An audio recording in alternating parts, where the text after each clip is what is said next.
salaamaaleykum mbokk internet yu Sen Teranga TV ginnaaw bu ñu leen nuyoo kontaan ci bi nga ànd bi ngeen ànd ak ñun alors tey nag ñu am mbégte wu dalal wala sax seet si ki nga xamante ni moom mooy Makane Mbengue kenn dootu ko présenté ci réew mi moom mu jiite li nga xamante ni mooy Gaston Production nee naa tey mbégte nag laa am ñëw toog ak moom pourquoi parce que dañ doon faral di séq di waxtaan ak ki nga xamante ni mooy waajuramu góor ñu koy ñaanal yàlla bu baax a baax di Gaston Mbengue suñu daan ñëw la ñuy tàllalante loxo rek romb tey ñuy dem ba gis ko mu jël li nga xamante ni moom mooy drapeau bi di def liggéey bu am solo héritage bi ndono bi di ko wolof di waxee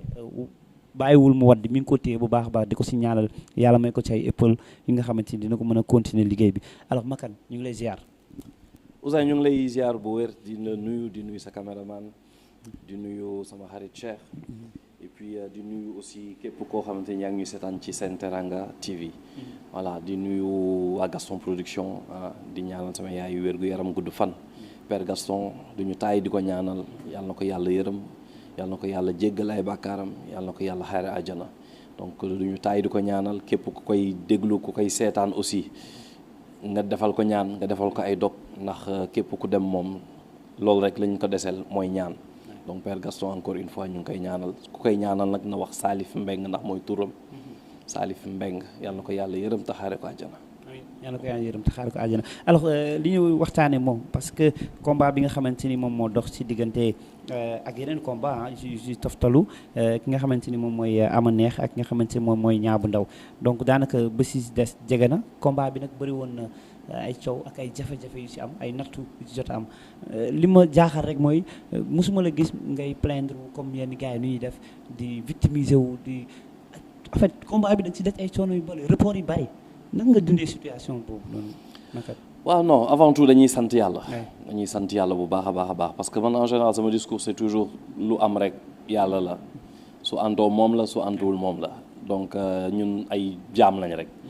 dañuy bëgg am suñuy bëgg-bëgg xam nga am lépp loo xamante ni dañ koy bëgg di def.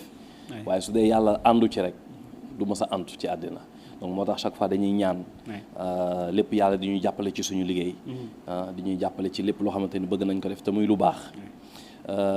c'est vrai combat bi daaw lañ la waroon bëre mooy ñaabu ndaw ama neex bi déjà mais ama neex xaw ma ñaabu ndaw moo ci amoon blessure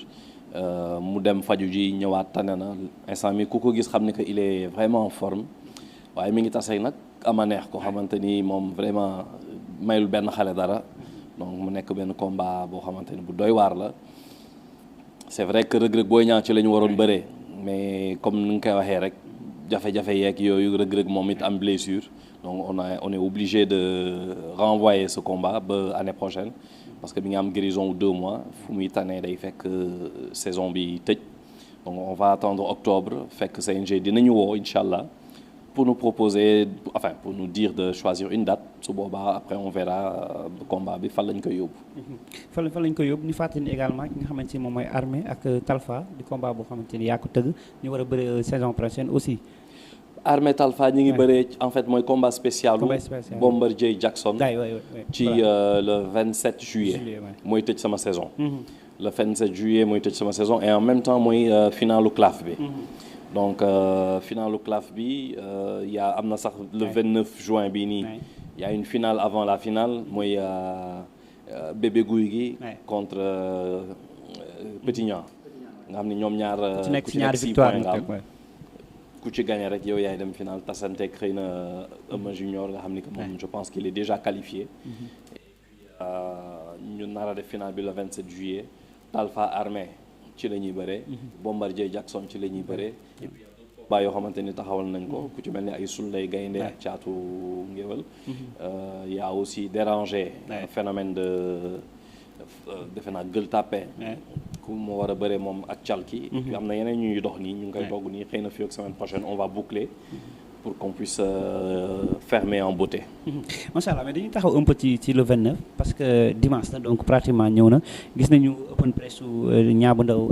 Alassane stade Amadou Barry bu Guédiawaye gis nañu également ama neex alors ci bon foofu dama lay en tant que amateur ci seen condition physique communication bi gis nañ ni lébu yi waa Tëngéej pare nañ en tout cas pour accompagner ki nga xamante ni mooy ama neex. waaw exactement et ça je pense que c'est du jamais vu la amoon démb Tëngéej. du jamais vu su ma nee du jamais vu mooy mobilisation bi ma gis ci open press bi su dee moom la ñu indi le 29 mën nañ jàpp ni que stade bi incha allah dina fees parce que du côté de Niang bu Ndaw moom foofu yàgg na feesal stade bi te xel dal na gars yi namoon nañ ko 1 an mi ngi nii bëriwul donc ku xool moom tamit open press am on va dire que gars yi namoon nañ ko et ku ci nekk gis nga physique am ku ci nekk xiif na moromam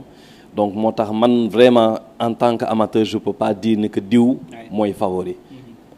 l'un moo ëpp expérience certes mais mi ngi tasanteeg un jeune qui en veut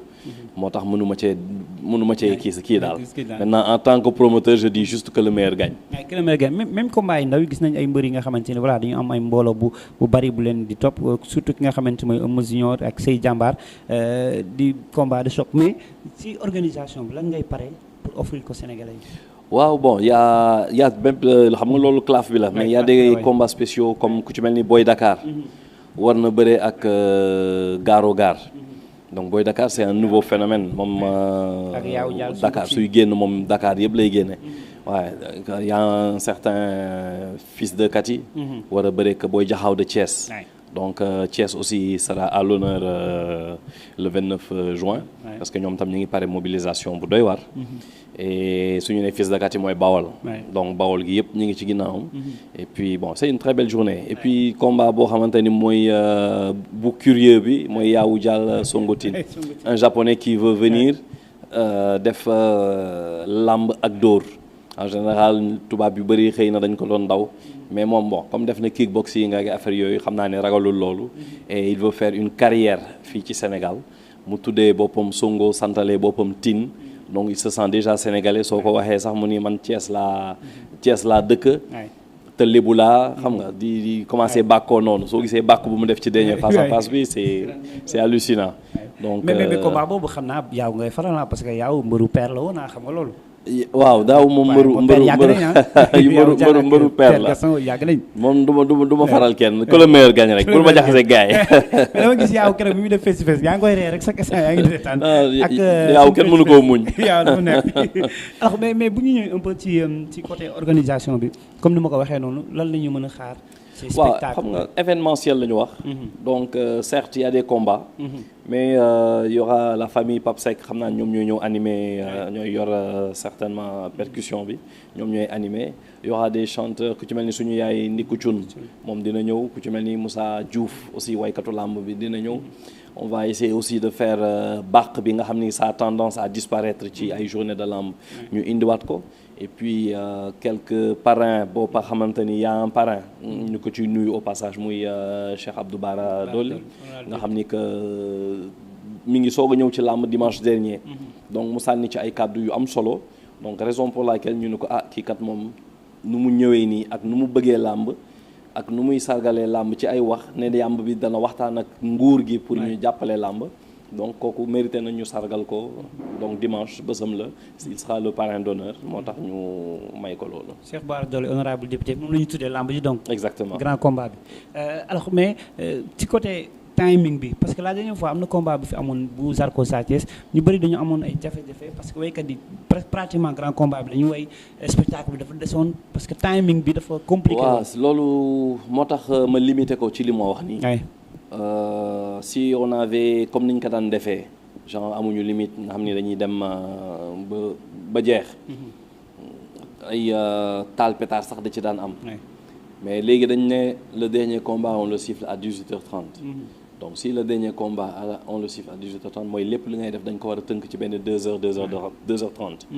nit ñi donc foog ñu teel a ñëw dans tous les cas parce que le premier bàq bi rek bu premier lutteur bi on l'a programmé à 15h30 donc foog nit ñi ñëw à partir de 14h30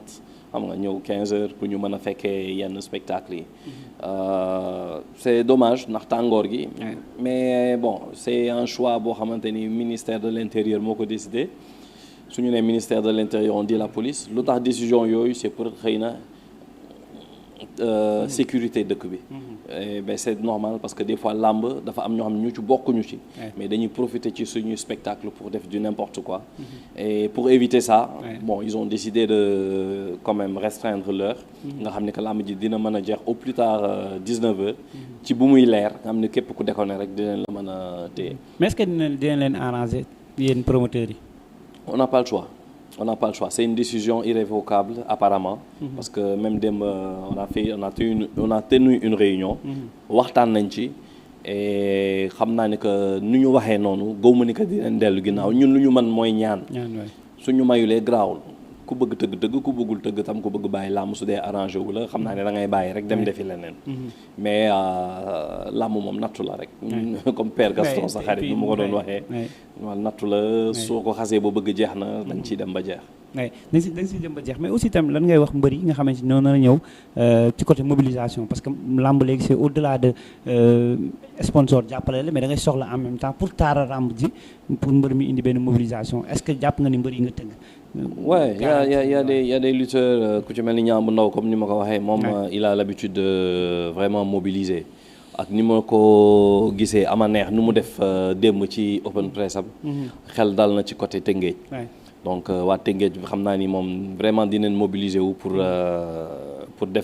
def différence ku ci mel ni Boy Dakar ku ci mel ni Fils de Kati Bawol donc y a des lutteurs yoo xamante ni moom vraiment dañuy am nañ ful donc certes combat bu mag bi yàqu na mais on s'attend à ce que le stade quand même soit plein inchallah am na ay invité surprise wala oh non invité surprise à part le parrain daal et qui sera accompagné certainement de Diop Khass ñu koy nuyu au passage et puis bon nit ñi bëgg làmb incha allah xam naa ne dinañ ñëw parce que léegi làmb moom macha allah ñi ko bëgg bëri nañ trop soo xoolee tribune bi des fois tu vois des personnalités ñoom ñooy toog benn dimanche nii ne non nam xaaral ma dem seetaani làmb et puis ça fait plaisir ndax ñun làmb la ñu am donc ñuy ñaan encore une fois état bi gën a jàppale làmb sponsors yi gën a ñëw parce que ça a tendance ñuy dem mais nañu gën a ñëw parce que làmb vraiment c'est le sport boo xamante ni ça mobilise beaucoup ça draine beaucoup de foule et c'est le meilleur support de communication. Oui, d'accord mais aussi tamit bon j'imagine que ni pay-per-view la en fait. ñi nga xamante bëgg ouais pay-per-view la bon xam nga pay-per-view moom léegi dafa commencer nit ñi ngi ciy habitué wu sax d'ailleurs. si dee am na làmb dafa dem ba amatul yenn sponsors yi. combat yi commencé cher. Donc il faut trouver un moyen de rentabiliser donc pay-per-view c'est un moyen de rentabiliser moo tax la plupart du temps je dis c'est un sponsor c'est un sponsor pour le promoteur parce que xaalis bu mu ciy gagner ça lui permet au moins de payer les lutteurs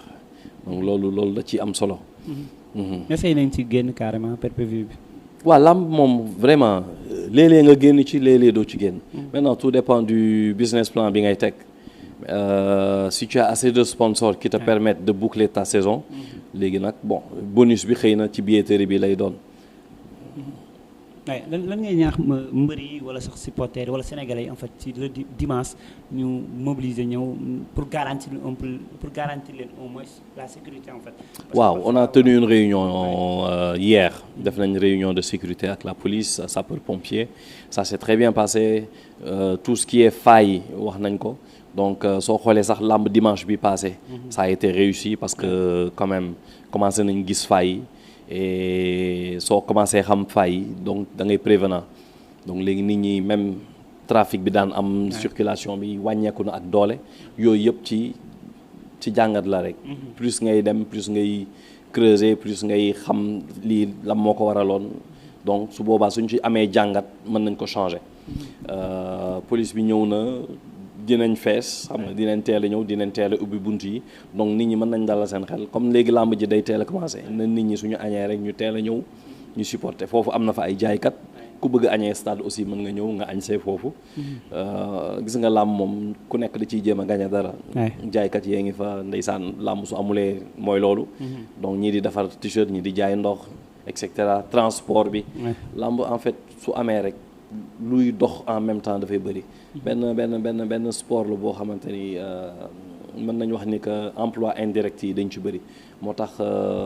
encore une fois nañu fonk làmb te autorités yi nañu gën a jox gëdd làmb quoi. mais ñu bëri dañuy wax naan Makan bon dafa xaw a tubaabe maanaam dafa yaru bokkul peut-être ak yeneen promoteurs yi parce que ñu gis yeneen promoteurs yi parfois dañu ay influenceurs ñëw dugg ci seen làmb def ay live créer benn communication bu wuute ak bu classique bi ñuy def.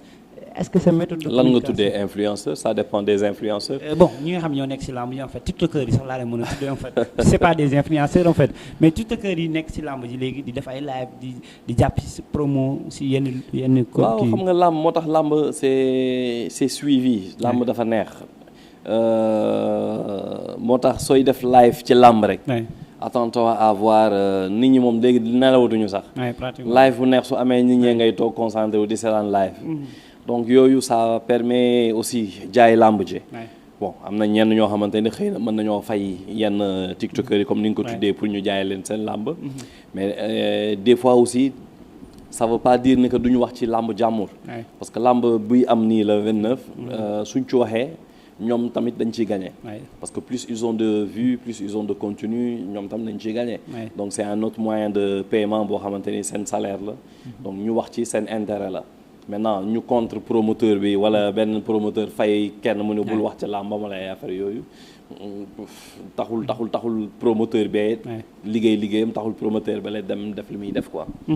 on dirait que xëccoo combat yi ba léegi jeexagul si làmb ji ñenn sax jàpp ne évidence la lu mun ñàkk la naka ngay dundee situation concurrence xëccoo moom du mës a jeex ci réew mi muy ci làmb muy ci politique muy ci football bi dans beaucoup de choses dañuy xëccoo. Maintenant il y a des affiches yoo xamante ni ça intéresse à beaucoup de promoteurs maintenant xëccoo bi du dara lu dul maa bëgg combat bi maa koy tëgg mais ñun moom en tant que Gaston Production ñun doxuñu ci loolu ñun xëccoowuñu moom suñu laalee dara sax nit nekk ci da nga naan xaaral ba nga pare ak ñoom ñu soog a wax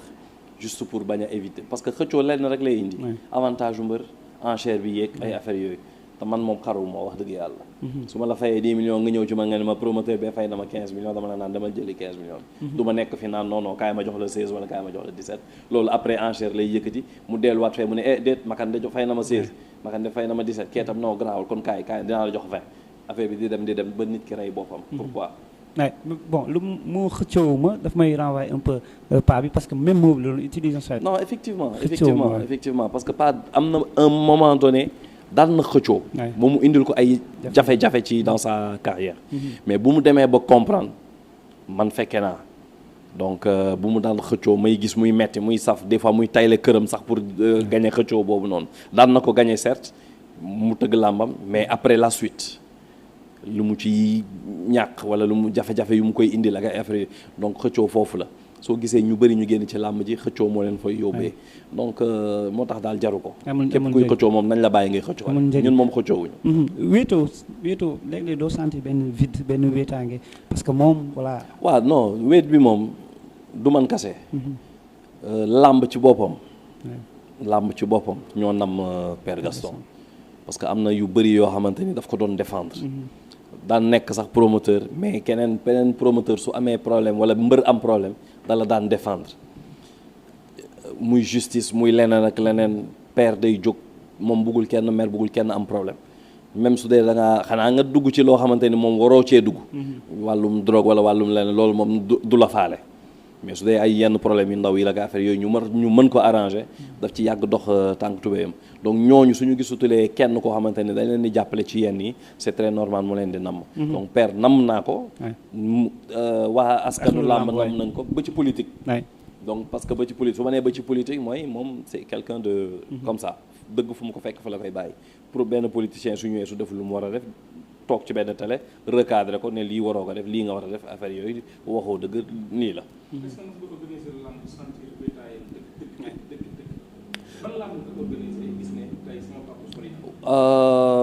mooy làmb Balla Gaye Boy Niang boobu il était déjà inactif tëdd à l'hôpital je pense que mi ngi woon hôpital américain mi nekk Paris doon xeex diggante dund ak dee bi donc foofu yow yaa ngi tëgg sa làmb waaye sa xel nekku fa donc yaa ngi xalaat kañ lay jóg ak kañ lay kii yooyu dalay da lay jàpp daal. da lay jàpp mais dara nit day nekk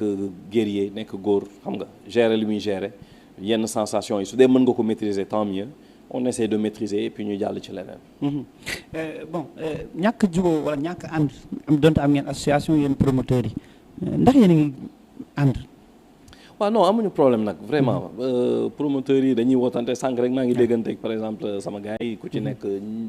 des fois Fallou Ndiaye woote ñoom Baye dañuy déggante on a aucun problème seulement que des fois jaxasekat yi xam nga naafeq yi comme ni ñu koy waxee y a des hypocrites dans la lutte et puis dañuy profiter ci mooy seen lekk en général voilà seen gagne-pain dañuy ñëw wax fii pour xëy na dara makan après jox la benn affaire soo fa jógee yaa nga dem fële ca Aziz wax fa dara pour xëy na Aziz jox la benn affaire te ñooñu maintenant on les a ciblés xam nañ leen donc nañ def attention man moom ku ñëw ci man di wax lu bon ci beneen promoteur dama lay naan ok d'accord jàll ci leneen. Mais ñoom ay seytaan nañ tudde seen bopp ñi ay rajim. man je les considère comme des frères ñoom ñëpp autant qu'ils sont. voilà parce que frère rek laa leen mën a jàppee. on est dans le même milieu on travaille ensemble. des fois on a la même ambition mooy réussir. jël làmb yëkkati ko foo xamante ni soo xoolee suñu nee léegi Poutine bëgg na làmb. ba ca Russie. soo gisee Omaba su ñëwee fii su laajtee Youssou Ndour li mu ci teg làmb et cetera yooyu dafay neex ci xol ça veut dire ni que làmb quand même mi ngi yegg ci benn niveau boo xamante ni ça fait plaisir mais bon ci li nga xamante ni tam mooy ba ci làmb ji makan gis nañ ni am nga saison ren bi xaw na métti si yow ba ci Reug Reug certificat de guérison bi ba nii gisagoo ko CNG gisagu ko te ñu ngi wax si am na beneen combat MMA bu mu signé wala bu mu nar a waaw bon loolu bu mu amee je pense que le président du CNG jot na ko woo ba wax ak moom et il lui a dit effectivement que dina xam naa que guérison bi dina ñëw 2 mois lañ ko may mi ngi ci rééducation yeeg yooyu je pense que tane na donc dina indi guérison à temps voulu et comme ni ma koy waxee période bu mu koy indi day fekk saison bi tëj donc su saison bi ubbiwee après yi Gaston Production jàpp datam et puis on passe à autre chose. amul benn xeetu parce que ñu bëri dañu non lii dañ ko def exprès lii pour xeex. waaw yaa ngi dégg lu ne moom wax dëgg yàlla yaa ngi dégg lu ne nee nañ day tappale nee nañ day lii. parce que à dire vrai bon defoon na rajo gisuñu dara. mais bu mu defee IRM moo gën a clair ci la ñu gis benn déchirure au niveau de l'épaule. bon médecins yi quand même c'est des médecins agréés donc. Jurer que mi ngi mel ni politicien bu toog jurer ni que je vais respecter lii wala avocat bi toog je vais respecter lii xam nga donc médecin yi c'est le même cas ñoom ñoo ko xool ñoom ñoo ko defloo ay analyse ay tests IRM et tout ñu ñëw bu mu indee résultat ñu xool ñu may ko 2 mois pour mu dem faju ji maintenant attendons de voir dans 2 mois su indee guérison après ñun dinañ xam lu ñuy def certes le 29 lañ ko doon xaar le 29 lañ ko bëggoon le 29 la ñu communiqué mais comme dafa gaañu on n'y peut rien sport ak blessure ñoo ànd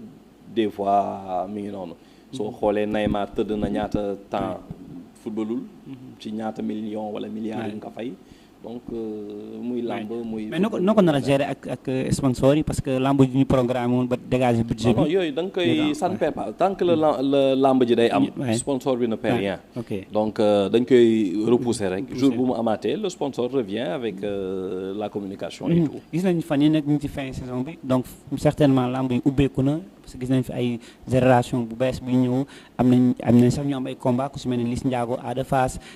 Niang Ballo keroog dafa daan gis nañ ay xale yu daal yoo xamante ni. xale yooyu nag ñooy ñëw parce que vraiment soo xoolee ba xool ñii fi ne nii. ils sont là depuis 2005 2006 2007 te ñoom ñëpp ci CLAF boobu la ñu génnee. CLAFu Père Gaston soo xoolee ba xool. donc ténor yi fi nekk nii VIP yi fi nekk nii Père Gaston moo leen génne. donc soo xoolee c'est la raison pour laquelle depuis daaw ma indiwaat CLAF. parce que CLAF boobu nga indiwaat Doudou Sané moo jëloon daaw.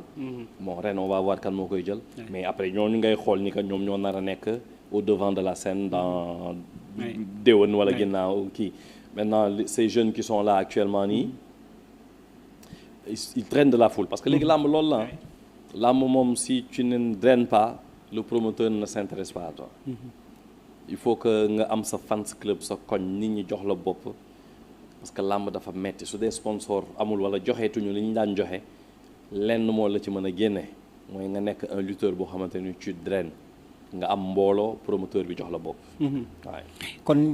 kon yéen doo leen bañ bu gars yi naan nee ni tëbal yéen xale yi di leen booleeg mag ñi voilà. lamb amatul léegi chacun a sa chance dans la vie.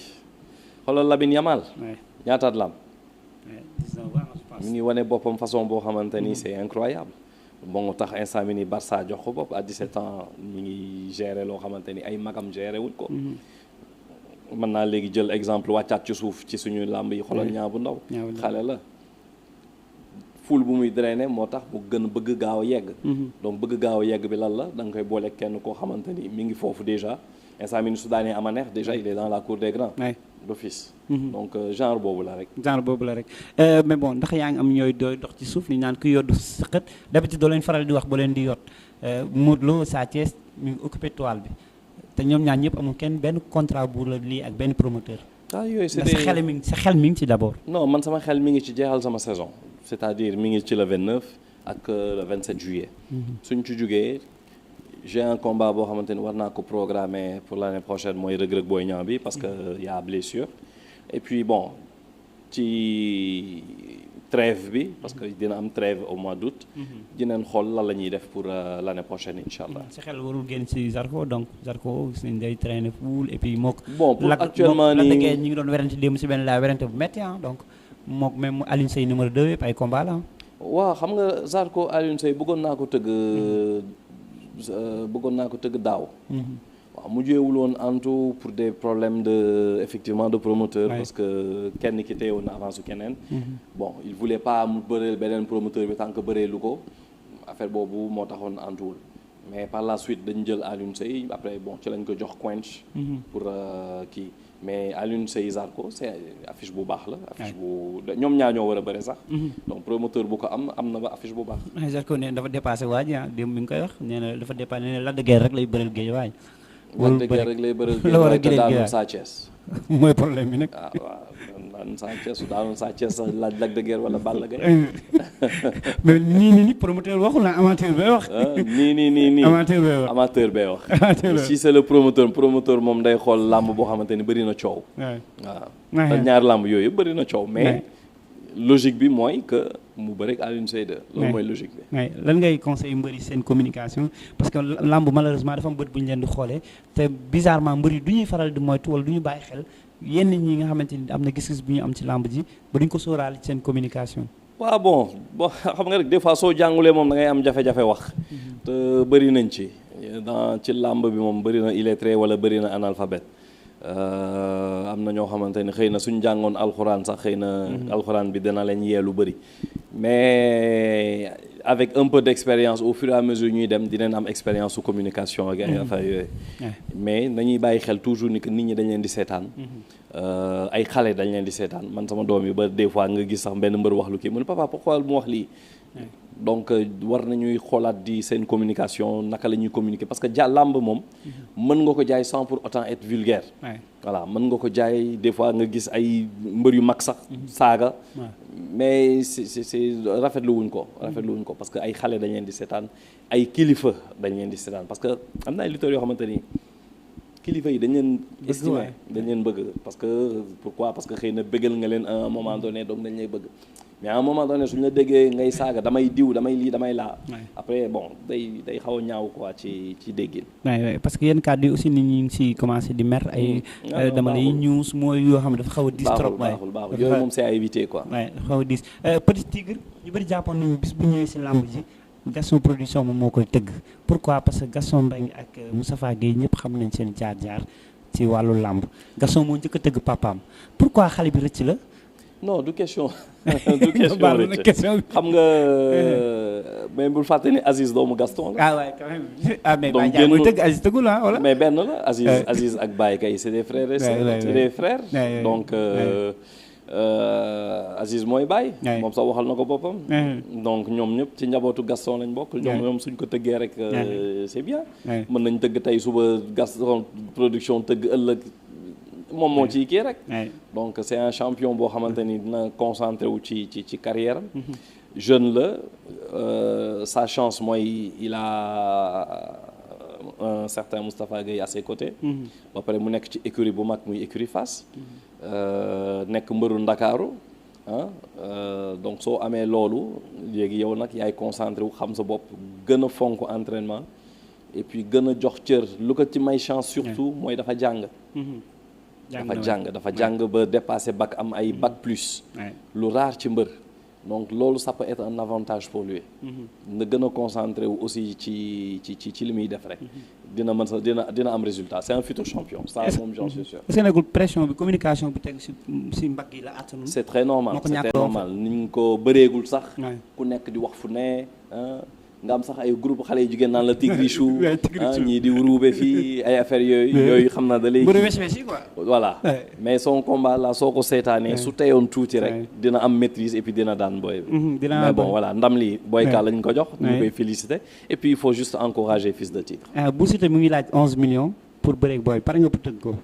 mi ngi laaj ñaata 11 millions pour bëreeg kan. Tigrichou. su ko neexee laaj loolu. pare nga pour teg loolu. mën nga ci combat boobu loolu en fait. non am na yenn waaw su amee su ma indilee benn sponsor boo xamante ni moom misé na somme boobu noonu moo amul problème mën nañ ko jox. mais nii dama poche génne ko nii ne ko parce que am kayit du bëree rek non loolu moom mënuma ko. loolu folie la quoi après wala saa yi kase moo toll foofu wala. non parce que en fait. xëy na du am est-ce que am na public boobu. est-ce que dina jaay 11 millions. fay nga ko 11 millions mais est-ce que dina jaay 5 millions de billets. est-ce que dina jaay 8 millions de billets. si c'est un lutteur boo xamante ni mën na jaay 15 millions de billets tu peux lui payer 11 millions tu peux lui payer 12 millions. voilà foofu la lamb toll. moo tax ma ni toujours léegi mbër yi nañuy am mbooloo. parce que mbër bu ñëw rek mën naa bëri kase mayu la lamb. jamono jii nii mën naa bëri kese mayu la làmb mais si tu viens avec ñu xam ne que kii kat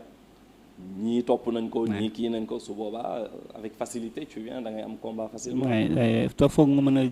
jël lu mu dee benn 5 ou 10 blocs sax au moins nga tiil ko. à la rigueur. parce que làmb dafa metti donc su dee mbër yi bëgg nañ leen di jàppale trop mais ñoom de leur côté am nañ liggéey bu ñu war a def mooy liggéey ci fans club liggéey ci seen gox ba nit ñi jox leen bopp xale yi bàyyi leen xel ñu estimer leen. voilà nga xam ni sooy génn dañ naan diwkat day génn nañ ko topp ñaam no ama neex c'est le cas soo gisee seen open press yi c'était extraordinaire. parce que ñoom ñaar ay mbëru gox lañ quoi. exactement ay mbëru gox lañ lébu yi kay dañ koy topp ki géej waa xam naa ni nañu xaar dimanche lamb ju neex lan ngay wax sénégalais yi balaa ñuy tëj émission di leen jox rendez-vous le 29 inchallah dimanche ñëw na ba pare quelques heures donc xam naa vente billets yi dinañ ko commencer à partir de samedi inchallah léegi nag billets yi bu ci nekk am na bracelet donc parce que des fois nga génne ay billets gars yi bëgg ko dupliquer affaire yooyu mais yii moom non seulement am na ay hologramme ci billet bi ba pare am na code barre aussi et aussi day ànd ak bracelet billet bu ci nekk donc yàqkat yi su dee ñu ngi toog di calculer jarul ñuy yàqal seen boobu wala ñuy kii parce que la police aussi sera là pour vérifier tout cela donc nañu ñëw rek jënd seen billet sañ sa ba jekk dem toog seetaan économie. ticket ñaata la commencé. 3000 francs mooy. supporter baax na 3000 francs yomb na moom vraiment. 3000 francs bi mooy supporter 10 000 francs mooy annexe loge 30 000 francs mooy loge. moom mooy loge. pay-per-view bi 3000 francs la fii au Sénégal. 7,99 € pour la diaspora. voilà jox rendez-vous Sénégal yëpp dimanche gëj naa si lamb ji nag en tant que reporter mais dinaa jéem a doxantuwaat bu ma ko makkal nangulee. incha allah da ngay incha allah rabbi bëgg nañu ñëwaat mais également gunge ki nga xamante mooy le parrain di Cheikh Bara Dolly sànq rek la ñu jóge këram mu wax lu am solo lancer message fi nga xamante ni moom mooy lamb ji moom tamit pare na pour def délégation pour ñëw jàppale ki nga xamante ni moom mooy le fils de Gaston Mbengue ñu koy wax Makan Mbengue en tout cas ça a été un plaisir quand même ñëw seet si la jox rendez-vous dimanche rek incha allah rabbi. Incha allah le plaisir est partagé. jaajëf.